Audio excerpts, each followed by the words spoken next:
Sir నమస్తే అండి. ఆ, మీ పేరు? హనుమంతరావు. హనుమంతరావు. వంశీకృష్ణ గారు ఏమవుతారు మీకు? ఆ, సన్న. కుమారుడా? ఆ, ఓకే. సార్ మీకు కరేడ్ దగ్గర ఇండోసోల్ కంపెనీకి పొలం ఇచ్చారు కదా, 2 ఎకరాలు ఇచ్చాం. 2 ఎకరాలు ఇచ్చినారు. ఉం. అది డబ్బులు పడినాయి సార్ ఆ, మీకు? పడ్డాయి. చూసుకున్నారా? చూసుకున్నాం. ఉం. వచ్చేసి 40 లక్షల ఆ. ఆ. ఆ. 7,000 ఎంత పడింది. ఓకే సరే సార్. ఏం పంటలు పండిస్తారు మీ పొలంలో? సపోటాలు. సపోటాలు పండిస్తారా?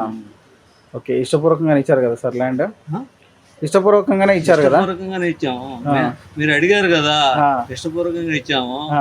మీరు ఏదైనా ఇతర వాళ్ళకి ఏమన్నా ఎక్స్ట్రా ఇస్తే మాకు ఇవ్వాలా? ఖచ్చితంగా సార్. చెప్పారు ఆ. మాట. ఆ. తర్వాత సపోటాలకు 40 చెట్లు అన్నారు. ఆ. వీళ్ళు ఎవరంటే అగ్రికల్చర్. ఓకే. 40 చెట్లు అయితే అప్పటికి 2,000 లోపు అన్నారు. 1,60 రావాల్సింది 1,50 వచ్చింది. అంటే 2 ఎకరాలకు వచ్చేసి 3,07,000 వచ్చింది.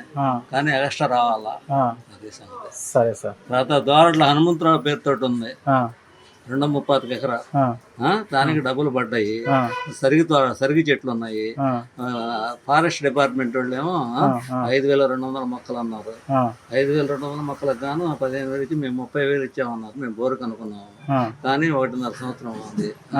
రేపు జనవరికి 2 ఏళ్ళ వరకు. కానీ మేము కొట్టుకున్నా ఏం రాదు. కాబట్టి ఏంటంటే దాన్ని ఆలోచించి చెప్పమన్నాము. కలెక్టర్ వాళ్ళకి చెప్పాము.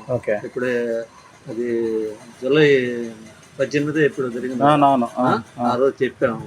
ప్రస్తుతం మొన్న కూడా కనుక్కుంటే ఏం చెప్పారంటే 100 ఎకరాలు అయితే దాన్ని బట్టి మాట్లాడతాం అన్నారు.